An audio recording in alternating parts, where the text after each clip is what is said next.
أعوذ بالله من الشيطان الرجيم بسم الله الرحمن الرحيم۔ جناب نبی مکرم حضرت محمد صلی اللہ علیہ وآلہ وسلم نے اپنے صحابہ کرام سے ایک دن استفسار کیا، فرمایا اتدرون ما المفلس، کیا آپ کو علم ہے کہ مفلس کس کو کہتے ہیں؟ مفلس، صحابہ کرام نے کہا قالوا من لا درہم لہ ولا دینار لہ۔ اللہ کے پیارے پیغمبر علیہ السلام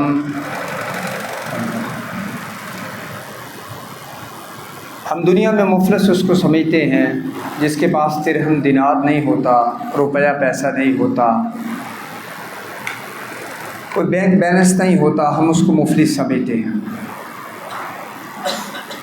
بیچارہ سمجھتے ہیں، کلاس سمجھتے ہیں، جس کے پاس کوئی جمع پونجی نہیں ہوتی۔ آپ نے فرمایا میری مراد یہ نہیں ہے، فرمایا اللہ و رسولہ عالم، اللہ اور اس کے رسول زیادہ بہتر علم رکھتے ہیں کہ اس مفلس سے مراد کون ہے۔ اللہ کے پیارے پیغمبر علیہ السلام نے ارشاد فرمایا ان المفلس من امتی یاتی یوم القیامہ، میری امت کا مفلس وہ ہے، کلاش وہ ہے، بیچارہ وہ ہے جو قیامت کے دن آئے گا بڑی بڑی نیکیاں لے کے، نمازیں اس کے حساب کتاب میں بہت ہوں گی، روزے اس کے حساب کتاب میں موجود ہوں گے، صدقات زکوٰۃ اس کے حساب کتاب میں بہت زیادہ، پہاڑ جیسی نیکیاں، نفلی نیکیاں بھی اس کے نامہ اعمال میں موجود ہوں گی، لیکن قد شتم ھذا، کسی کو گالی دی ہوگی، اکل مال ھذا، کسی شخص کا ناجائز مال کھایا ہوگا،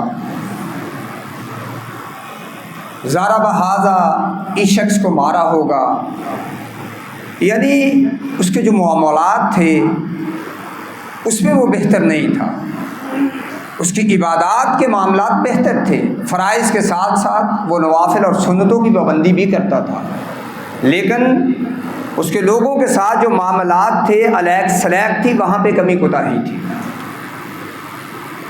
اب جس کو مارا ہوگا مالک یوم الدین، قیامت کے دن کا مالک، اس مظلوم کو اس عبادت گزار سے حصہ لے کے دے گا تو اس کی کچھ عبادت اس کو دے دی جائے گی۔ جس کو گالی دی ہوگی وہ بار الہ میں کھڑا ہے، الہ العالمین اس نے مجھ کو گالی دی تھی، تو اس عبادت گزار کی کچھ نیکیاں اس شخص کو دے دی جائیں گی۔ تھا عبادت گزار لیکن حرام حلال کی تمیز سے فارغ تھا، عاری تھا، اس عبادت گزار کی کچھ نمازیں، کچھ روزے، کچھ زکوٰۃ اٹھا کے اس کو دے دی جائے گی۔ صورتحال یہ ہوگی کہ مطالبہ کرنے والے، سوال کرنے والے، گریبان میں ہاتھ ڈالنے والے ابھی موجود ہوں گے، اس کی بڑی بڑی نیکیاں ختم ہو چکی ہیں۔ مفلسی کی حالت یہ ہے کہ مانگنے والے موجود ہیں، دینے کے لیے نامہ اعمال میں نیکیاں موجود نہیں ہیں۔ اللہ کے پیارے پیغمبر علیہ السلام نے فرمایا فَإِن فُنِيَتْ حَسَنَاتُهُ، اگر دینے کے لیے نیکیاں ختم ہو گئیں تو لوگوں کے گناہ اس پہ ڈالے جائیں گے، اور ان کے گناہ اس پہ ڈال کر ان کو راضی کیا جائے گا، اور یہ بدبخت لوگوں کے گناہوں کی وجہ سے جہنم میں چلا جائے گا۔ حالانکہ اللہ رب العزت کا اصول یہ ہے جو قرآن مجید نے ذکر کیا ہے، وَلَا تَزِرُ وَازِرَةٌ وِزْرَ أُخْرَى، باپ جس جرم کا مرتکب ہوا اس کی سزا بیٹے کو نہیں ملے گی، اور بیٹے کے جرم کی سزا باپ کو علی حد القیاس، ایک کے گناہ کی سزا دوسرے کو نہیں ملتی۔ لیکن یہاں پہ چونکہ اس نے خود جرم کیے اور دینے کے لیے اس کی پاکٹ منی میں کچھ نہیں ہے، اس کے پاس کچھ نہیں ہے، یہ خالی ہو چکا ہے نیکیوں سے، اور لوگوں کے گناہ اس پہ لادے جائیں گے، اور یہ ان لوگوں کے گناہوں کی وجہ سے جو دراصل اس نے لوگوں پر دنیا میں زیادتی کی تھی، اس کی وجہ سے اس کو جہنم میں پھینک دیا جائے گا۔ یہ ہے قیامت کا مفلس۔ اس لیے عبادات کے ساتھ ساتھ اپنے معاملات کو بہتر کرنے کی انسان کو کوشش کرنی چاہیے، انسان کو اپنے معاملات کو بہتر کرنے کی کوشش کرنی چاہیے۔ وہ بڑا ہے تب بھی، وہ چھوٹا ہے تب بھی۔ کتنی پیاری حدیث ہے، من لم یرحم صغیرنا ولم یعکر کبیرنا فلیس منا، کہ جو چھوٹوں سے پیار نہیں کرتا، ان سے شفقت سے پیش نہیں آتا۔ اس کا صرف یہ مطلب نہیں ہے کہ بچے سے پیار کرنا، اس سے لاڈ کرنا، بلکہ اپنے سے کم عمر آدمی کو بھی عزت اور احترام کے ساتھ اس کے ساتھ سلوک کیا جائے، اس سے معاملہ کیا جائے، اس سے بول چال رکھی جائے۔ جب بھی اس سے بلانا ہے تو اسے اس کے لیول کا احترام دیا جائے۔ اور فلم یعکر کبیرنا، جو اپنے بڑوں کا حیا نہیں کرتا، فلیس علی طریقتنا۔ امام نبی رحمہ اللہ نے غالباً معنی ذکر کیا ہے کہ اللہ کے پیارے پیغمبر علیہ السلام فرماتے ہیں کہ وہ امت محمدیہ کے طریقے اور سلیقے پہ نہیں ہے۔ اللہ کے پیارے پیغمبر فرماتے ہیں فلیس منا، وہ ہم میں سے نہیں ہے، ہماری روش پہ نہیں ہے، ہم مسلمانوں کی یہ روش نہیں ہے، طریقہ نہیں ہے کہ اپنے چھوٹوں سے ہم تو عزت کرنے والے ہیں، ان کا احترام کرنے والے ہیں، ان پہ رحم کرنے والے، اور بڑوں کا بھی احترام کرنے والے۔ یہ اسلام کا اصول اور ضابطہ ہے۔ شیخ حریفی صاحب سعودی عرب کے بہت بڑے عالم ہیں۔ میں نے غالباً کسی اور تناظر میں یہ واقعہ پہلے بھی کبھی ذکر کیا ہے، اس لیے اختصار کے ساتھ اس کو بیان کرتا ہوں۔ ایک شخص ان کے پاس آیا، اس کا ہاتھ شل ہو چکا تھا، کام کرنا چھوڑ چکا تھا، 3 دم کیے کوئی اثر نہیں ہوا۔ حریفی صاحب نے کہا مجھے لگتا ہے کہ آپ لوگوں سے زیادتی کرتے ہیں، آپ لوگوں سے کسی شخص کا آپ نے حق مارا ہے، اس زیادتی کے نتیجے میں آپ کو بد دعا لگی ہے، اس بد دعا نے آپ کے ہاتھ کو شل کر دیا ہے۔ وہ کھاتا بھی تھا آدمی تھا، اس نے کڑوی کے سیدھی باتیں شیخ صاحب کو سنائی اور چلتا بنا۔ کچھ عرصے کے بعد اسی شخص کی اسی جگہ پہ عالم عرب کے بہت بڑے عالم دین سے، اسی عالم دین سے ملاقات ہوتی ہے۔ اس وقت اس کا ہاتھ کام کر رہا ہے۔ فرمایا مجھے پہچانا ہے؟ کہا نہیں، میں نے آپ سے 3 دم کروائے تھے، میرا ہاتھ شل ہوتا تھا، وہیں پہ اڑا ہوا تھا، رکا ہوا تھا، کام نہیں کر رہا تھا۔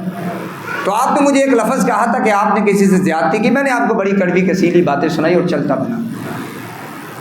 لیکن جب میں اپنی گاڑی میں بیٹھ گیا، گھر گیا، رات کو سویا، اٹھا، جب بھی حالت بیداری میں ہوتا، مجھے آپ کا یہ جو جملہ تھا نا، یہ ڈستا رہا۔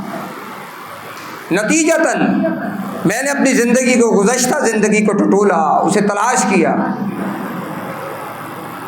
مجھے ایک واقعہ ملا کہ میں نے ایک بیوہ عورت جو مجھے اپنی جگہ رہائش کی جگہ نہیں بیچنا چاہتی تھی، اس کی رہائش کی جگہ کو میں نے پٹواری سے 2 نمبر طریقے سے اپنے نام منتقل کروایا اور اسے وہاں سے رفو چکر کروایا۔ اور جس دن میرے ملازم اس کا سامان اٹھا کے پھینک رہے تھے، وہ اس طرح کھڑی تھی۔ میری زندگی میں یہ ایک واقعہ تھا۔ اب میں اس عورت کو ڈھونڈنے لگ گیا۔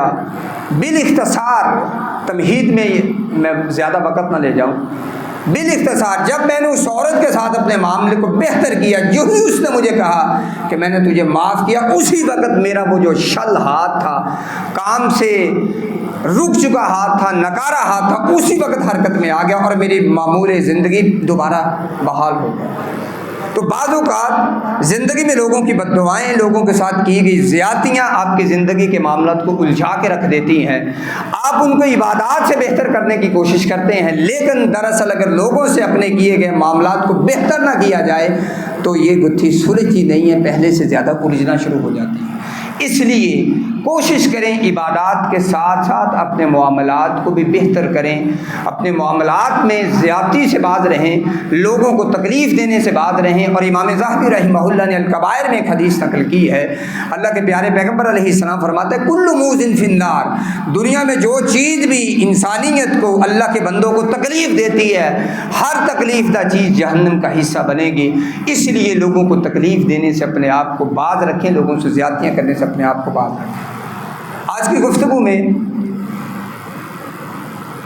ہم احترام انسانیت کے حوالے سے، یہ بہت طویل موضوع ہے، تمہید میں پورا وقت لگا جاتا، میں نے اسے اختصار کے ساتھ جو بات سمجھانا چاہتا ہوں اس بات کی طرف میں آ رہا ہوں۔ احترام انسانیت کے اعتبار سے اگر انسان کے احترام کو سمجھنا ہے تو اس کو 3 مراحل میں، 3 حصوں میں تقسیم کیا جا سکتا ہے۔ ہم سنتے ہیں استاد کا یہ احترام ہے، والدہ کا یہ احترام ہے، باپ کا یہ احترام ہے، پڑوسی کے یہ حقوق ہیں، مسافر کے یہ حقوق ہیں، عالم دین کے یہ حقوق ہیں، طالب علم کے یہ حقوق ہیں، استاد کے یہ حقوق ہیں، فلاں کے بیوہ کے یہ حقوق ہیں، یتیم کے یہ ساری بحثیں ہم سمجھتے ہیں۔ یہ ہے پیدا ہونے کے بعد کی بحث، اور اس پہ بات ہونی چاہیے، کیونکہ اللہ کے پیارے پیغمبر کی حدیث کو اگر آپ دیکھیں تو آپ صلی اللہ علیہ وسلم کیا فرماتے ہیں کہ عورت اگر بدکار عورت، طائفہ عورت، نائکہ عورت کسی کتے کو پانی پلاتی ہے تو وہ جنت میں چلی جاتی ہے، اور اگر کوئی نیک عورت کسی بلی کو باندھ کے رکھتی ہے، بھوک پیاس کی وجہ سے وہ بلی مر جاتی ہے تو اس کی نیکی کام نہیں آتی، بلکہ اس بلی سے جو زیادتی تھی وہ اسے جہنم میں لے کے جاتی ہے۔ اگر دیگر جانوروں سے، دیگر حیوانات سے یہ زیادتیاں انسان کو جہنم میں لے کے جا سکتی ہیں تو پھر انسانوں سے، اور بالخصوص مسلمانوں کی زیادتیاں بندے کو جنت میں کب لے کے جائیں گے؟ اس لیے اپنے معاملات کو، احترام انسانیت کے معاملات کو ہمیشہ مقدم رکھیں۔ ہم عام طور پہ یہ سمجھتے ہیں کہ میں فلاں شخص کا حیا کرتا ہوں، وہ میرا حیا نہیں کرتا، اب سے میں نے بھی اس کا حیا نہیں کرنا۔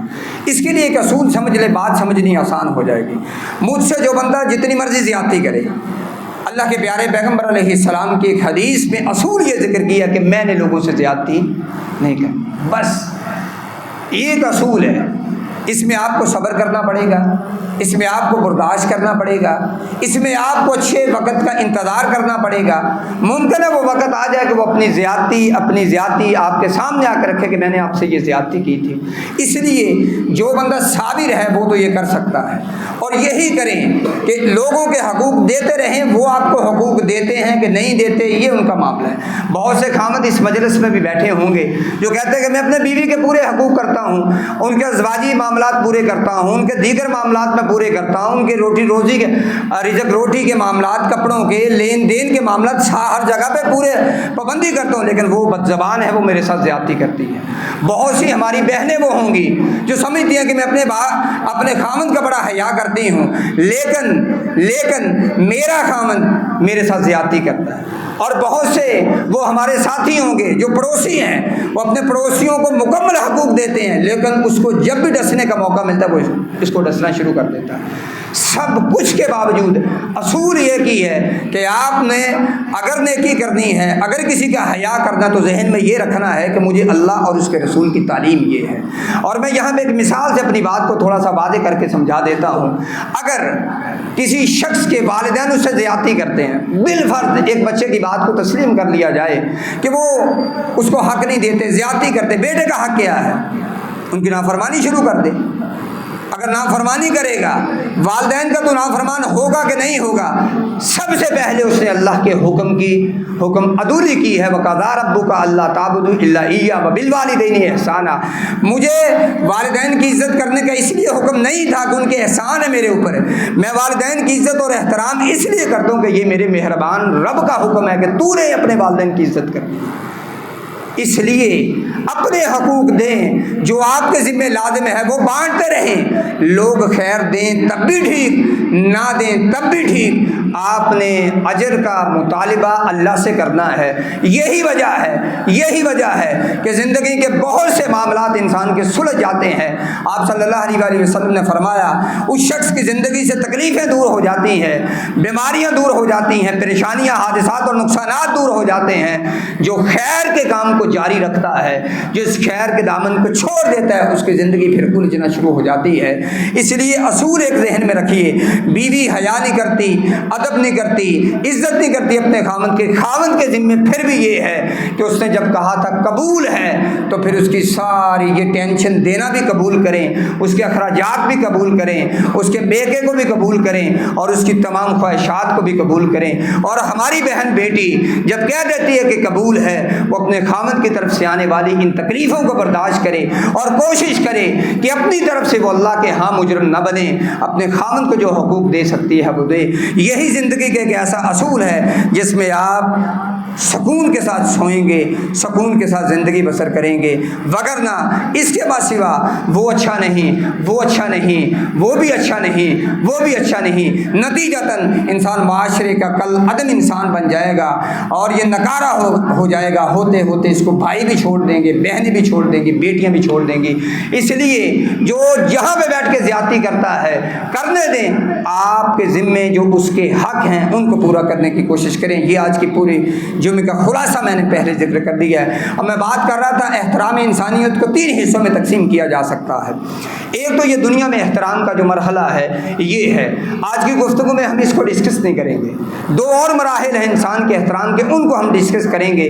وہ ہمارے معاشرے میں کم سے کم ڈسکس ہوتا ہے، اس لیے ہم اس کو ڈسکس کر رہے ہیں۔ ایک احترام کا شعبہ ہے قبل از پیدائش، بچے کے پیدا ہونے سے پہلے بچے کو حق دیا جائے۔ کون سا حق ہے یہ ذکر کریں گے ہم۔ اور ایک ہے بعد از موت، فوت ہونے کے بعد انسان کے کیا حقوق ہیں۔ یہ 2 حقوق ہم آج کی گفتگو میں اللہ کی توفیق سے اپنے وقت میں کوشش کریں گے ذکر کرنے کی۔ غور سے توجہ سے بات کو سمجھنے کی کوشش کیجیے گا۔ پہلا حق یہ ہے احترام انسانیت کا، پہلا یہ قبل از پیدائش بھی بچے کے حق ہیں۔ یہ آپ نے کبھی بات سنی ہے؟ قبل از پیدائش بھی بچے کے حق ہیں۔ ہاں، بچے کا حق کیا ہے؟ اسے محبت کرنے والی ماں تلاش کر کے دی جائے۔ یعنی جب میں بطور خاوند اپنی بیوی ڈھونڈوں تو میں ایسی بیوی ڈھونڈوں، میں ایسی بیوی تلاش کروں جو اپنی اولاد سے محبت کرنے والی۔ پتہ کیسے چلے گا؟ فارمولہ کیا ہے؟ پیرامیٹر کیا ہے؟ پیمائش کا ضابطہ کیا ہوگا؟ کیسے پتہ چلے گا؟ اس کی والدہ سے، اس کی بہنوں سے، اس کی بہنوں کی شادیاں ہوئیں ان سے، اس کے خاندان سے پتہ چلے گا کہ اپنے بچوں کی تربیت کرنے میں کیسی ہے، اپنے بچوں سے میل ملاپ رکھنے میں کیسی ہے۔ اس لیے اللہ کے پیارے پیغمبر علیہ السلام نے اصول یہ ذکر کیا کہ دنیا میں 4 وجہ سے شادیاں کی جاتی ہے۔ مال و دولت کی وجہ سے بھی شادیاں کی جاتی ہیں۔ اس گھر میں میری شادی ہو جائے گی، چلے ان کی نسبت سے یہ مجھے ملازم رکھ لیں گے، اپنے کاروبار میں شراکت داری دے دیں گے، اپنی بیٹی کی وجہ سے مجھے یہ مل جائے گا تو میں اسٹرانگ ہو جاؤں گا مالی اعتبار سے۔ امیر ہونے کا ایک ضابطہ یہ بھی ہے کہ ایسے گھر میں شادی کی جائے جو سسرالی اسٹرانگ ہو، مالی اعتبار سے مضبوط ہو۔ دوسرا دنیا میں شادی کرنے کا اصول یہ ہے حسب نسب، برادریزم کہہ لیں یا میں نے فلاں برادری میں شادی کر دی ہے، علاقائی ازم آپ کہہ لیں یا کوئی اس طرح کا فوبیا آپ کہہ لیں، جس کی وجہ سے حسب نسب کی بلندی بھی معاشروں میں شادی کی وجہ بنتی ہے۔ بچی ہماری ٹھیک ہے لیکن ہم ان پڑھ کے ساتھ کر دیں گے، گوارے کے ساتھ کر دیں گے، فلاں کے ساتھ شادی کر دیں گے، ہم نے اپنی برادری سے شادی باہر نہیں کرنی، ہم نے اپنے علاقے سے شادی باہر نہیں کرنی۔ ایک وجہ شادیوں کی یہ بھی ہے۔ تیسری وجہ خوبصورتی، حسن، یہ بھی شادیوں کی وجہ ہے۔ بچہ خوبصورت ہونا چاہیے، شرابی ہے تو کیا ہوا، نمازی نہیں ہے تو کیا ہوا، بچہ دیکھنے میں خوبصورت ہونا چاہیے، بیٹھے تو پتہ چلے ہمارا جوائی ہے، ہمارا بہنوئی ہے، پتہ چلے۔ یہ خوبصورتی بھی ایک وجہ ہے۔ آپ نبی صلی اللہ علیہ وسلم نے چوتھی وجہ ذکر کی، فرمایا دین ایک وجہ ہے، لدینھا، دین کی وجہ سے بھی شادیاں ہوتی ہے۔ حسب نہیں دیکھا جاتا، نسب نہیں دیکھا جاتا، مال نہیں دیکھا جاتا، خوبصورتی نہیں دیکھی جاتی، صرف ایک ہی چیز دیکھی جاتی ہے کہ یہ عورت دیندار ہے، یہ مرد دیندار ہے، اس وجہ سے بھی شادیاں کی جاتی ہیں۔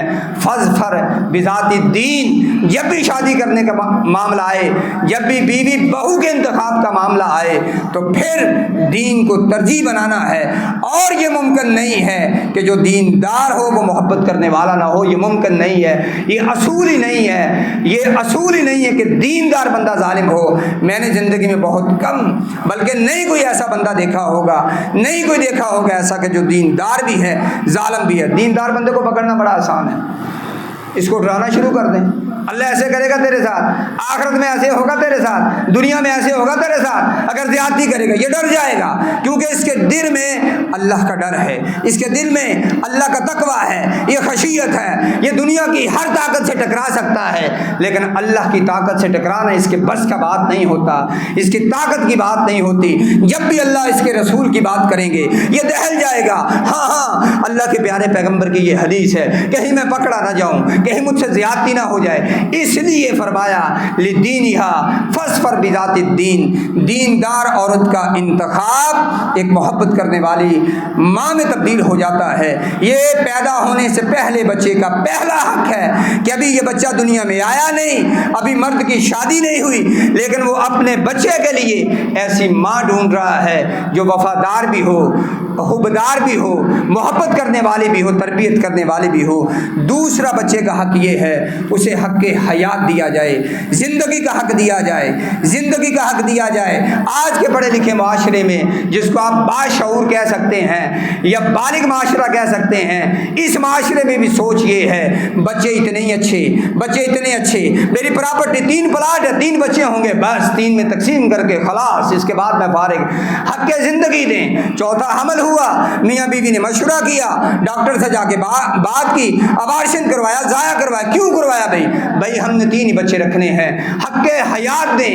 قرآن مجید کی آیت ہے وَلَا تَقْتُلُوا أَوْلَادَكُمْ خَشْيَةَ إِمْلَاقٍ، رزق کی کمی کی وجہ سے، رزق کی کمی کی وجہ سے، اسباب کی تنگی کی وجہ سے آنے والے بچوں کی برتھ کو کنٹرول کرنے کی کوشش نہ کرو۔ نحن نرزقهم وَإِيَّاكُمْ، تم کو بھی رزق دیتے ہیں، جس طرح تمہیں پالا ہے اسی طرح ان کو بھی پوسیں گے، جس طرح تمہیں کھانے کے لیے دیا ان کو بھی دیں۔ یہ دوسرا حق ہے بچے کا کہ اسے دنیا میں آنے کا حق دیا جائے جائز طریقے کے ساتھ، نکاح کی صورت میں۔ بچے کا تیسرا حق یہ ہے پیدائش سے پہلے کہ اسے بے نام پیدا نہ کیا جائے۔ قرآن مجید نے فرمایا وَلَا تَقْرَبُوا الزِّنَا فَإِنَّهُ كَانَ فَاحِشًا وَسَاءَ سَبِيلًا، بدکاری کے قریب نہ جاؤ، زنا کے قریب نہ جاؤ، یہ بے حیائی کا کام ہے۔ وَسَاءَ سَبِيلًا، برا رستہ ہے۔ برا رستہ کیسے ہوا؟ باپ کی محبت سے محروم، باپ کی نسبت سے محروم، باپ کی شفقت سے محروم، باپ کے خرچ سے محروم، یہ ولد الزنا کہلائے گا، حرام کا بچہ کہلائے گا۔ وَلَا تَقْرَبُوا الزِّنَا، ایسے اسباب استعمال نہ کرو جو زنا کے رستے کو آسان کریں اور معاشرے میں ایسے بچوں کی برباد ہونا شروع ہو جائے۔ بلکہ اسی لیے فرمایا آج کل چل بھی رہا ہے، ابھی کوئی فائنل تو نہیں ہوا بچے کی بلوغت کیا ہے، جب بچہ بالغ ہو جائے تب نکاح ہوگا، پہلے نکاح ہوگا۔ پڑھے لکھے معاشرے میں آپ کتاب و سنت کو خود تلاش کریں، اس کے قریب جانے کی کوشش کریں۔ ملکوں کے اپنے مسائل ہیں، ان کے اپنے قوانین ہیں، اللہ آسانیاں پیدا فرمائے ہمارے ملک پاکستان کے لیے، اللہ اسے شریروں کے شر سے بھی محفوظ فرمائے، ظاہری باطنی اندرونی باطنی دشمنوں سے اللہ اس کو محفوظ فرمائے۔ خیر، ولد الزنا، اسے زنا کا بچہ نہ سمجھا جائے۔ زنا سے بچنا ہے، کیوں بچنا ہے؟ کیونکہ زنا کے نتیجے میں جو حمل ہوگا، حمل کے نتیجے میں جو جنین آئے گا، جو بچہ اس معاشرے میں پیدا ہوگا، اسے اچھی نظر سے نہیں دیکھا جائے گا۔ یہ بچے کا پیدا ہونے سے پہلے تیسرا حق ہے۔ بچے کا چوتھا حق یہ ہے، پیدائش سے پہلے بچے کا چوتھا حق یہ ہے اس جنین کی صحت کا خیال رکھا جائے۔ ابھی یہ بچہ جو کہ حلال بچہ ہے، نکاح کے نتیجے میں ایک حمل ہے، اس کی والدہ کا خیال رکھا جائے۔ اسلام نے اس کے لیے نرمیاں کی، روزے آ گئے ہیں، والدہ حاملہ ہے، کہا تم روزے چھوڑ دو جب تمہاری صحت ٹھیک ہو، بچے کو بلوغت دے چکو، بچے کو جنم دے چکو، بعد میں رکھ لینا۔ کیوں؟ تمہارے روزے رکھنے کی وجہ سے کہیں بچہ کمزور نہ ہو جائے، جسمانی اعتبار سے کمزور نہ ہو، فکری اعتبار سے کمزور نہ ہو، اس کی نشو و نما میں کوئی مسئلہ نہ بنے۔ پھر فرمایا کہ اگر یہ بچہ پیدا ہو چکا، چھوٹا بچہ ہے، فیڈ کرتا ہے، والدہ کا دودھ پیتا ہے، تم روزے چھوڑ دو۔ بچہ دودھ کا مطالبہ زیادہ کرتا ہے، روزہ رکھو گے تو تم میں کمزوری آ جائے گی، بچے کی صحت کو مقدم رکھا گیا۔ اب یہاں پہ جو سمجھنے والی بات یہ ہے، ابھی بچہ پیدا ہو گیا ہے، نہیں، پیدا ہونے والی بات میں نے، یہ فیڈ والی بات میں نے ذیلی طور پہ بیان کر دی۔ پیدائش سے پہلے بھی بچے کو زندگی کا حق کیسے دیا کہ اس کی صحت کا خیال رکھنا ہے، روزے چھوڑنے ہیں تو کوئی بات نہیں، یہ ہمارا اور آپ کا معاملہ ہے، روزے بعد میں رکھ لینا، لیکن اس کی صحت پہ کمپرومائز نہ کرو۔ اس لیے کہا کہ جو پیدا ہونے والا بچہ ہے یہ معاشرے کا ایک قوی، ایک صحت مند نوجوان ہو۔ اسی طرح بچے کے ایک اور جو حق دیا گیا، والدین ان کو بھی جنین ہوتا ہے، وہ بچہ جو ابھی پیدائش سے پہلے کے بچے کو جنین کہتے ہیں۔ اس کی دیت ہے اسلام کے اندر کہ اگر کوئی شخص کسی حاملہ عورت پہ حملہ کر دیتا ہے، اس کے نتیجے میں بچہ ضائع ہو جاتا ہے، تو اس کی دیت اتنی دیت ہے جیسے مکمل انسان کی 100 اونٹ دیت ہے۔ اس لیے اب ہم سارے بالغ ہیں، ہماری وہ بہنیں جو امید سے ہیں، ان کو کوشش کریں فکری اعتبار سے بھی ٹارچر نہ کریں، فکری اعتبار سے بھی ٹارچر نہ کریں۔ ہم بڑے باشعور ہیں، بہن بیٹی پہ بات نہیں سنتے، بیویوں کے لیے بھی یہ ماحول پیدا کریں، یہ احترام پیدا کریں، یہ عزت پیدا کریں کہ یہ آنے والا جو حمل ہے اللہ اسے تندرستی عطا فرمائے۔ اس لیے یہ احترام کا جو معاملہ یہ بڑا حساس ہے۔ میں یہ شریعت کی روشنی میں آپ کے سامنے معاملات، جنین کا معاملہ، جنین کی وراثت کا معاملہ، اگر کسی بچے کا والد فوت ہو جاتا ہے، یہ بچہ بھی پیدا نہیں ہوا، شریعت کا ضابطہ کیا ہے؟ 2 طریقے ہیں، یا تو والد کی وراثت کو روکا جائے، جب تک یہ پیدائش نہیں ہو جاتی تب تک اس وراثت کو تقسیم نہ کیا جائے۔ ایک تو طریقہ یہ ہے کہ انتظار کیا جائے یہ آنے والا بچہ ہے یا بچی ہے، زندہ بھی رہے گا یا نہیں رہے گا، انتظار کیا جائے، تب تک وراثت کو تقسیم نہ کیا جائے۔ جب یہ بچہ پیدا ہو جائے، بچہ ہے تو بچے کے حساب سے، بچی ہے تو بچی کے حساب سے اس کی وراثت اس کو مل جائے گی، کیونکہ والد صاحب فوت ہو چکے ہیں یا والد صاحب فوت ہو چکے ہیں۔ دوسری صورت یہ ہے کہ اگر کچھ ایسے بھی ہوتے ہیں، بڑے بھائی ہیں، بڑی بہنیں، وہ مطالبہ کرتے کہ نہیں جی ہمیں تو وراثت دی جائے، ہمیں تو وراثت دیجیے، تو پھر اس صورت میں ایک بچے کی وراثت یعنی ایک مرد کی وراثت سائڈ پہ کر دی جائے، باقی سارے حصے تقسیم کر دی جائے۔ اگر تو بچہ ہو تو وہ وراثت اس کو دے دی جائے، اور اگر وہ بچی ہو تو پھر اس کا نصف اس کو دے کے باقی حصہ باقی افراد کے اندر تقسیم ہو جائے گا وراثت کے اصول کے مطابق۔ یہ بھی ایک پیدائش سے پہلے وصیت یعنی وراثت کا حق دیا گیا۔ ایک اور حق دیا گیا، ابھی جنین ہے، پیدا نہیں ہوا یہ بچہ، ایک اور حق دیا گیا۔ کوئی یوں سمجھ لیں کہ بیٹا فوت ہو گیا، بہو حمل سے ہے، اب یہ دادا اپنے اس آنے والے مہمان کے لیے وصیت کر سکتا ہے۔ یہ بھی حق اسلام نے دی ہے۔ کیوں؟ والد سمجھ رہا ہے کہ ان بیٹوں کو تو وراثت میں حصہ مل جائے گا، لیکن میرا یہ جو بیٹا فوت ہو چکا ہے اس کی جو آگے اولاد ہے اس کو کہاں سے حصہ ملے گا؟ اس کے لیے اسلام نے دادے کو حق دیا ہے کہ اپنے پوتے کے لیے وراثت میں سے وصیت کر سکتا ہے۔ یہ بہت سارے کیسز ہیں۔ ہم کہتے ہیں اسلام کا نظام نہیں ٹھیک جی، اس میں دیکھیں جی، اصول یہ ہے کہ اگر والد کی موجودگی میں بیٹا فوت ہو جائے تو اس بیٹے کو وراثت سے حصہ نہیں ملے گا، یہ اصول ہے۔ اس تناظر میں وہ وصیت کرے تاکہ اس کی اولاد اس وراثت سے محروم نہ رہے، 1/3 اس کی وصیت کر سکتا ہے۔ خیر، اس کے بعد اگر بچہ پیدا ہونے سے پہلے ساکت ہو جاتا ہے، پیدا ہونے نامکمل بچہ 6 مہینے میں، 7ویں میں، 8ویں میں، یا کسی وجہ سے وہ بچہ ساکت ہو گیا، اس کو ساکت بچہ کہتے ہیں، جو زندگی میں جی نہیں سکا، اس کے جنازے کا حق اسلام نے اس کو دیا ہے۔ ایک اور جو بڑا حق ہے، وَإِذَا بُشِّرَ أَحَدُهُم بِالْأُنثَىٰ ظَلَّ وَجْهُهُ مُسْوَدًّا وَهُوَ كَظِيمٌ۔ یہ بہت سیریس معاملہ ہے، بڑی خوشی سے گھر چل رہا ہے، بڑی خوشی سے معاملات چل رہے ہیں، اللہ تعالیٰ نے امید دی ہے۔ الٹرا ساؤنڈ کے لیے ڈاکٹر کے پاس پہنچے ہیں، بیوی نے الٹرا ساؤنڈ کروایا، ڈاکٹر صاحب یا ڈاکٹر صاحبہ نے بتایا کہ آنے والی تو بچی ہے، وہیں پہ بیٹھے بیٹھے اپنی بیوی کو طلاق دے دی۔ بہت سیریس معاملہ ہے، بہت سے گھر ٹوٹ رہے ہیں اس معاملے کی وجہ سے۔ یہب لمن یشاء اناثا ویہب لمن یشاء الذکور، بیٹے دینا بیٹیاں دینا یہ اللہ کی تقسیم ہے، یہ اللہ کی، یہ جو ہمارے ایک معاشرے کے اندر ایک یہ بھی لا علمی کا مسئلہ چل رہا ہے کہ اس میں جی مرد کے کمزور ہونے کی علامت ہے، اس میں عورت کے کمزور ہونے کی علامت ہے، یہ کوئی معاملہ نہیں ہے۔ اس کا مشابہت کے ساتھ تعلق ضرور ہے، بچے اور بچی کی مشابہت کے ساتھ ضرور اس کا تعلق ہے، اس کا جنس کی تبدیلی کے ساتھ تعلق نہیں ہے۔ جنس کی تبدیلی یہب لمن یشاء اناثا، وہ جس کو چاہے مونث عطا کرے، جس کو چاہے مذکر عطا کرے۔ اسی لیے غالباً امام احمد بن حنبل رحمہ اللہ فرمایا کرتے تھے کہ انبیاء بیٹیوں کے باپ ہوتے ہیں، انبیاء بیٹیوں کے باپ ہوتے ہیں۔ آپ انبیاء کی تاریخ پڑھیں، آپ انبیاء کی سوانح حیات پڑھیں، ان کی مبارک زندگیاں پڑھیں، زیادہ انبیاء کی زندگیوں میں زیادہ بیٹیاں ہی ہیں، کم انبیاء ہیں جن کی اولاد میں بیٹے ہیں، زیادہ انبیاء کی اولاد میں بیٹیاں۔ اس لیے یہ جو الٹرا ساؤنڈ کی وجہ سے بیٹی وہیں پہ بیٹھی بیٹھی بیوی کو طلاق دے دی، وہ اللہ کے بندو یہ تو جاہلوں کا طریقہ تھا۔ قرآن مجید نے اس طریقے کو ذکر کیا، وَإِذَا بُشِّرَ أَحَدُهُمْ بِالْأُنثَىٰ، جب اس اپنے آپ کو مرد سمجھنے والے کو جب کہا جاتا کہ تیرے گھر میں بیٹی پیدا ہوئی ہے، ظل وجهه مسودہ، اس کا چہرہ بدنما ہو گیا، سیاہ ہو گیا، وَهُوَ كَظِيمٌ، وہ غصے سے پھٹنے والا ہے، اس کا بس نہیں چلتا کہ اب وہ کیا کرے۔ اللہ کے بندو، اللہ کے بندو، یہ مسلمانوں کا سلیقہ نہیں ہے۔ بیٹیاں دے بیٹے دے، یہ اللہ کی تقسیم ہے۔ بہت سی بہنوں کے گھر ٹوٹ رہے ہیں، بہت سی عورتوں کے گھر ٹوٹ رہے ہیں کہ چوتھی بیٹی، تیسری بیٹی۔ اللہ کے بندو، ہم بھی بہنوں والے ہیں، ہم بھی بیٹیوں والے ہیں۔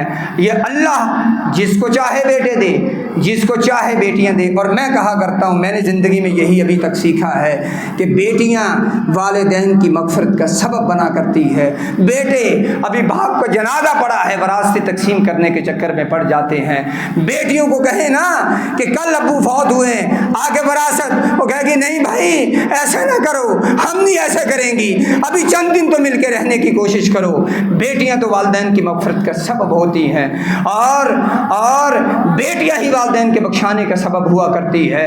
اور یہ تو ایسی نیک نام ہوتی ہیں، گھر میں بند کے رہتی ہیں، گھر میں ٹھہرتی ہیں، جب وقت ملے میرے ابو ایسے تھے، میری امی ایسی تھی، اللہ ان کے اگلے جہان کو۔ بیٹوں سے آپ یہ باتیں نہیں سنیں گے، دکان میں کبھی بیٹھے کہیں گے ہاں ٹھیک ہے میرے باپ صاحب کی یہ رائے تھی اس لیے کاروبار ایسے چلا، نہیں، وہ کبھی ان کی مغفرت کی باتیں بہت کم کریں گے۔ اس لیے بیٹیاں باعث رحمت ہوا کرتی ہیں، یہ باعث مغفرت ہوا کرتی ہے، یہ اور اللہ کا انتخاب ہوتی ہے۔ اس لیے اس عورت سے نفرت نہ کریں جس کے بطن سے دوسری یا تیسری بیٹی پیدا ہوئی، کبھی نفرت نہ کریں، اس عورت سے بھی اسی طرح محبت کریں جس طرح پہلے محبت کرتے تھے۔ یہ اللہ کی تقسیم ہے، وہ بیٹوں کو فتنہ بنا دے اس کی مرضی، وہ بیٹیوں کو باعث خیر بنا دے اس کی مرضی۔ اولادیں تو ہوتی فتنہ ہے، انما اولادکم و انما اموالکم و اولادکم فتنہ، یہ مال بھی فتنہ، یہ اولاد بھی فتنہ۔ اور تو کتنا خوش نصیب ہے کہ تجھے اللہ نے اولاد دی، وہ تیرے لیے فتنہ نہیں بنی بلکہ تیری قبر کے اندر تیرے لیے مغفرت کا سبب بن رہی ہے۔ اس لیے یہ بھی ایک حق ہے کہ اس کو حق دیا جائے۔ آخری 5-7 منٹ میں ہم مرنے کے بعد کے جو حقوق ہیں ان کو چند لفظوں میں بیان کرنے کی میں کوشش کر رہا ہوں۔ مرنے والے کا، فوت ہونے والے کا جو بھی پیارا ہے، پہلا حق یہ ہے کہ اس کی تدفین کا انتظام کیا جائے، تجہیز کا انتخاب کیا جائے اور اس کی بے حرمتی نہ کی جائے۔ دشمنیوں میں اتنا آگے نہ بڑھے۔ اسلام نے مسئلے سے منع کیا، مسئلے سے۔ میں پرسوں ایک ویڈیو سوشل میڈیا پہ دیکھ رہا تھا، شاید کسی کی نظر سے گزری ہو۔ والد صاحب ہاسپٹل میں پڑے ہیں اور کوئی وارڈ میں ہے نہیں، وہ کیمرے کی آنکھ اس کو محفوظ کر رہی ہے۔ وہ والد صاحب بیچارے کی ایک طرف ڈرپ لگی ہوئی ہے، دوسری طرف بیچارہ ایسے پڑا ہوا ہے، پتہ نہیں کس بیماری میں پڑا ہے۔ بیٹے نے 3 مرتبہ اس کا گلا دبانے کی کوشش کی ہے کہ یہ کسی طرح سے جان چھوٹ جائے۔ اللہ کے بندو، یہ صبر ہے۔ رب ارحمہما کما ربیانی صغیرا، یا اللہ میں چھوٹا سا تھا، بڑی محبت سے مجھے پالا، بڑے پیار سے میری تربیت کی ہے۔ اگر زندگی میں موقع مل جائے، اس لیے تو آپ نے ممبر کی پہلی سیڑھی پہ قدم رکھا تو کیا کہا تھا؟ آمین. دوسری پہ قدم رکھا لفظ آمین. تیسری پہ قدم رکھا لفظ آمین. صحابہ نے استفسار کیا اللہ کے نبی آپ کا معمول یہ نہیں ہے, آپ کا طریقہ یہ نہیں ہے, آپ السلام علیکم کہہ کے ممبر پہ بیٹھ جاتے ہیں, آج آپ لفظ آمین کہہ رہے تھے. 3 باتیں کہیں, ان میں سے ایک بات یہ تھی, فرمایا میرے پاس جبریل آتانی ابھی میرے پاس جبریل امین آئے, مجھ سے یہ بات کہی کہ جسے زندگی میں والدین مل جائیں وہ ان کی عزت کر کے اپنے لیے باعث مغفرت ان کو نہ بنا سکے, وہ بندہ لعنتی ہے. میں نے کہا ہاں وہ بندہ واقعی لعنتی ہے جس کو والدین مل جائیں ان کی عزت کر کے, احترام کر کے, ادب کر کے اپنی آخرت کو بہتر نہ بنا سکے. فلا تقل لهما اف, ان کو اف نہیں کہنا, ولا تنہرهما, ان کو ڈانٹنا نہیں ہے, وقل لهما قولا کریما, ان سے بات کرنی ہے والدین سے تو نرمی کے ساتھ بات کرنی. یہ کون سلیقہ ہمیں سکھائے گا, یہ کون طریقہ ہمیں سکھائے گا؟ یہ کتاب و سنت ہماری رہنمائی کریں گے. رب ارحمہما کما ربیانی صغیرا, زندہ ہیں تو رحم کی اپیل, فوت ہو گئے ہیں والدین تو مغفرت کی اپیل. اے اللہ ان کے گناہوں کو معاف فرما دے. اسی لیے اللہ کے نبی نے فرمایا بندے کو جنت میں یہ مقام ملا, اچانک اسے اگلا مقام ملتا ہے, وہ پوچھتا ہے اے رب العالمین میری نیکیوں کا سلسلہ رک چکا ہے, اب مجھے جنت میں یہ اعلیٰ مقام کیوں مل رہا ہے؟ فرمایا تیری اولاد تیرے لیے مغفرت کی دعا کر رہی ہے. اولاد کی مغفرت کی دعا والدین کے لیے بڑی خیر کا سبب بنتی ہے. تو پہلا حق ہے کہ ان کی بے حرمتی نہ کی جائے. کئی بدبخت ایسے ہیں, خواہ دشمنی کیوں نہ ہو, مصلح کرنا, دشمن کے اعضاء کو کاٹنا, اپنے کسی مسلمان بھائی کے اعضاء کو کاٹنا, غیر مسلم بندے کے اعضاء کو کاٹنا, یہ اسلام کے اندر جائز نہیں ہے. نہا رسول اللہ صلی اللہ علیہ وآلہ وسلم عن المصلح, کسی کو مارنے کے بعد, کسی کے مرنے کے بعد اس کے جسم کے اعضاء کو کاٹنا یہ جائز نہیں. یہ مرنے کے بعد پہلا حق ہے. دوسرا حق یہ ہے کہ اس کی ہڈی نہ توڑی جائے, اس کے جسم کو تکلیف نہ دی جائے. یہ جو پوسٹ مارٹم ہے یہ میڈیکل ایشو ہے, وہاں پہ اگر ضرورت ہے تو شریعت میں اس کی گنجائش موجود ہے.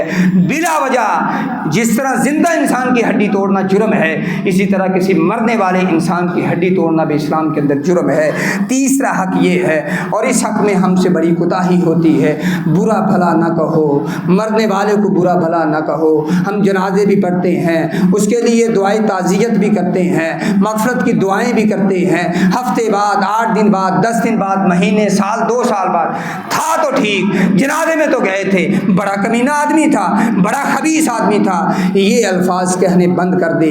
جب ہم جنازے میں کہتے ہیں معاف کیا, اس کا پتہ مطلب کیا ہے؟ اس کا مطلب ہے اس کے زندگی کے معاملات کو میں نے چھوڑ دیا, اللہ کے حوالے کر دیا. اگر میرا کوئی معاملہ تھا تو میں اس سے پوچھ گچھ نہیں کروں گا, اب میں نے اس کے جنازے کو کندھا دے دیا, بس رب جانے اور یہ جانے میرا جو لین دین تھا وہ ختم ہو چکا ہے. زبان کو بھی بند کر لیں, زبان کو اس کے لیے بند کریں. اسی لیے آپ صلی اللہ علیہ وسلم نے فرمایا فتوز الاحیاء, اگر مرنے والوں کو تکلیف دو گے تو معاشرے میں بدامنی اس طرح بھی پھیلے گی, اس کی اولاد تمہیں اچھا نہیں سمجھے گی.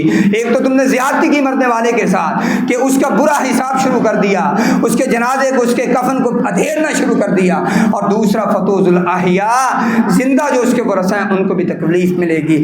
ایک اور حق یہ ہے, اور یہ میں اختتام اپنی بات کا کر رہا ہوں, اپنی میتوں کو غسل دیا کریں, اپنی میتوں کو کفن دیا کریں. غسل دینے کی فضیلت سن لیجئے.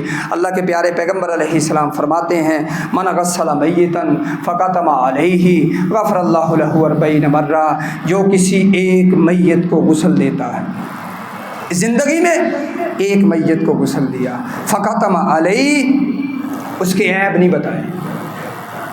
جسم کا رنگ تبدیل ہو گیا کوئی بات نہیں, جسم میں کوئی اور ایسا معاملہ تھا کوئی بات نہیں, ناخن بڑے تھے لوگوں نے کو نہیں بتایا کہ وہ تو بڑا پلید آدمی تھا, اس کو تو جب مرا ناخن اتنے بڑے تھے, یہ باتیں نہیں کی. اس کے جو ضائع شدہ بال ہیں وہ بڑے تھے, وہ ضائع نہیں کر سکا بیماری کی وجہ سے, کسی وجہ سے, لوگوں کو نہیں بتایا. بڑا بدتمیز تھا, وہ تو سکھوں کی طرح تھا, اس کے تو بال اتنے تھے, یہ باتیں نہیں کی. فرمایا من غسل میتا فقتم علیہ, اس کی عیبوں کو چھپایا. آج کل لوگ فوت ہوتے ہیں, جگر پھٹتے ہیں, ہارٹ اٹیک ہوتے ہیں, جسم کے رنگ تبدیل ہوتے ہیں, منہ سے خون آنا آخری وقت تک بند نہیں ہوتا. یہ باتیں باہر جا کے لوگوں کو نہیں بتائی, وہ بڑا بدبخت آدمی تھا، میں غسل دینے والوں میں شامل تھا، ہم نے غسل دیا، غسل کے بعد بھی اس کے منہ سے بدبو آ رہی تھی، خون آ رہا تھا۔ یہ باتیں باہر جا کے لوگوں کو نہیں بتائی۔ شرطیں دو ہیں، ایماندار ہو غسل دینے والا اور اس کے عیبوں پہ پردہ ڈالنے والا ہو، زبان سے اس کی عیب کسی بندے کو بیان نہ کرے۔ فرمایا جس نے دو چیزوں کی پابندی کی، ایماندار تھا اور اس کے عیبوں پہ پردہ ڈالا، پھر غسل دیا، غفر اللہ لہ 40 مرہ، اللہ اس غسل دینے والے کو 40 مرتبہ معاف فرماتے ہیں۔ کتنی مرتبہ؟ 40 مرتبہ۔ میتوں کو غسل دے، لیکن ساتھ یہ بھی اہتمام کریں کہ ان کے عیب لوگوں کو نہ بتائیں، ان کے رشتہ داروں کو نہ بتائیں، ان کے مخالفوں دشمنوں کو نہ بتائیں۔ ان کے عیبوں کو جیسے کفن پہنایا وہیں پہ اپنے دل پہ کفن رکھ کے آ جائیں، اور پھر یہ عیب آپ کے سینے سے باہر نہ نکلے، آپ کی زبان پہ ظاہر نہ ہو۔ وہ جیسا بھی تھا، جب آپ نے غسل دیا اتنی محبت سے، اپنے اجر کو بھی بچائیں، اس کی آخرت اور اس کی دنیا کو بھی بچائیں۔ اللہ سے دعا ہے اللہ تعالی ہمیں ایک دوسرے کا حیا کرنے کی توفیق عطا فرمائے۔ آج کی پوری گفتگو میں جو بات میں نے آپ کے سامنے گوش گزار کرنے کی کوشش کی ہے وہ یہ ہے، آدمی پیدا ہوا ہو تب بھی، پیدا نہیں ہوا تب بھی، جا چکا ہے تب بھی، انسانوں کی عزت کریں، بالخصوص مسلمانوں کا احترام کریں۔ کوئی گالی بھی دے دیں برداشت کریں، کوئی محبت سے ملے تب بھی پیار، کوئی نفرت سے ملے تب بھی پیار۔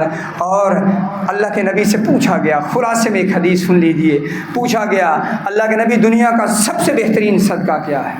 دنیا کا سب سے بہترین صدقہ کیا ہے؟ یعنی دنیا میں سب سے اچھا مال جو کہیں خرچ کیا جا سکتا ہے وہ کون سا ہے؟ آپ نے پتہ کیا فرمایا؟ آپ نے فرمایا اس شخص پہ خرچ کرنا جو تجھ سے نفرت کرتا ہے، جو تجھ سے الکاشے دل میں تیرے خلاف کینہ لے کے بیٹھا ہے، اس پہ خرچ کرنا، یہ دنیا کا سب سے بڑا صدقہ ہے۔ یہ دنیا کا برداشت کیجئے، لوگوں کو احترام دیجئے، اگر وہ آپ کو احترام نہیں دیتے کوئی بات نہیں ہے، آپ پھر بھی ان کو احترام کیجئے۔ ایک آنے والا آیا، پوچھا اللہ کے نبی وہ میرا احترام نہیں کرتا، جب موقع ملتا ہے ڈستا ہے، تکلیف دیتا ہے۔ آپ نے ایک اصول ذکر کیا، لیس الواصل بالمکافی، صحیح بخاری کی حدیث ہے، محبت کرنے والا، صلہ رحمی والا وہ نہیں ہوتا جو بدلے میں صلہ رحمی کرتا ہے، بلکہ وہ ہوتا ہے جو تکلیفوں کے باوجود لوگوں کو حقوق دیتا رہتا ہے، لوگ جو مرضی اس سے کریں۔ لیس الواصل، صلہ رحمی کرنے والا وہ ہوتا ہے، اسے توڑا جائے، اسے پھینکا جائے، اسے مجلس سے اٹھا کے باہر رکھا جائے، لیکن کبھی مشکل آئے وہ ان کے ساتھ کندھے سے کندھا ملا کے چلے۔ آج حالت اور بدقسمتی یہ ہے، 4 بھائی ہیں، باپ کے جنازے کے وقت 4 جگہ پہ کھڑے ہو کے 4 پائی کے 4 کندھوں کو کندھا دیتے ہیں، اس کے سوا زندگی کے معاملات الجھ رہے ہیں۔ محبت مانگے، ربنا الف بین قلوبنا، دعا کرتے رہا کریں، یا اللہ ہمارے دلوں کو جوڑ دے، دلوں کو جوڑ دے، وہ جوڑنے والا دلوں کو جوڑ دے گا۔ اخلاص کے ساتھ میں بھی دعا کروں گا، آپ بھی کریں گے، انشاءاللہ اللہ اس معاشرے کے اندر محبت پیدا کر دے گا۔ اللہ سے دعا ہے اللہ مجھے بھی آپ کو بھی اپنے حقوق پورے کرنے کی توفیق عطا فرمائے۔ الہ العالمین جو 2 ساتھی اس مجلس میں پریشان بیٹھے ہیں، میرے مولا اپنے خاص فضل سے ان کی پریشانیاں دور فرما۔ جو 2 ساتھی مقروض ہیں، میرے مولا ہم تجھ سے تیری محبت کا واسطہ دے کے سوال کرتے ہیں، ان 2 ساتھیوں کے ہمارے قرضے میرے مولا ادا کرنے کی توفیق عطا فرما۔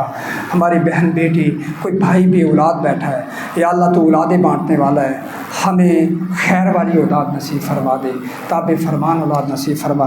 یا اللہ ملک پاکستان کی حفاظت فرما، اسے شریروں کے شر سے محفوظ فرما۔ الہ العالمین ہمارے مال و جان کے اندر، کاروبار ملازمت کے اندر، رزق روٹی کے اندر برکت عطا فرما۔ یا اللہ بے برکتی سے محفوظ فرما۔ الہ العالمین ملک پاکستان کو سالمیت نصیب فرما۔ الہ العالمین تیرے بندے جہاں بھی مظلوم ہیں ان کی مدد فرما۔ یا اللہ فلسطین کے مسلمانوں کی مدد فرما۔ یا حی یا قیوم برحمتک نستغیث۔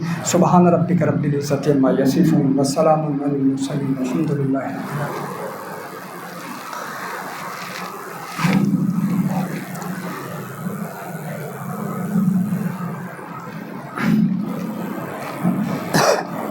ان الحمد للہ نحمده ونستعینه ونستغفره ونؤمن به ونتوكل عليه فنعوذ بالله من شرور أنفسنا ومن سيئات أعمالنا من يهده الله فلا مضل له ومن يضلل فلا هادي له أشهد أن لا إله إلا الله وحده لا شريك له أشهد أن محمدا عبده ورسوله أما بعد فإن خير الحديث كتاب الله وخير الهدي هدي محمد صلى الله عليه وآله وسلم وشر الأمور محدثاتها وكل محدثة بدعة وكل بدعة ضلالة وكل ضلالة في النار أما بعد فأعوذ بالله من الشيطان الرجيم من همزه ونفخه ونفسه بسم الله الرحمن الرحيم قل هو الله أحد الله الصمد لم يلد ولم يولد ولم يكن له كفوا أحد اللهم صل على محمد وعلى آل محمد وبارك على محمد وعلى آل محمد كما صليت وباركت على إبراهيم وعلى آل إبراهيم إنك حميد مجيد ربنا هب لنا من ازواجنا وذرياتنا قرة اعين واجعلنا للمتقين اماما اللهم اصلح لنا شاننا كله يا ارحم الراحمين اللهم ربنا اغفر لنا ولاخواننا الذين سبقونا بالايمان ولا تجعل في قلوبنا غلا للذين امنوا ربنا انك رؤوف رحيم اللهم ربنا اتنا خير الدنيا وخير الاخره وقنا شر الدنيا وشر الاخره يا حي يا قيوم برحمتك نستغيث سبحان ربك رب العزة عما يصفون وسلام على المرسلين والحمد لله رب العالمين.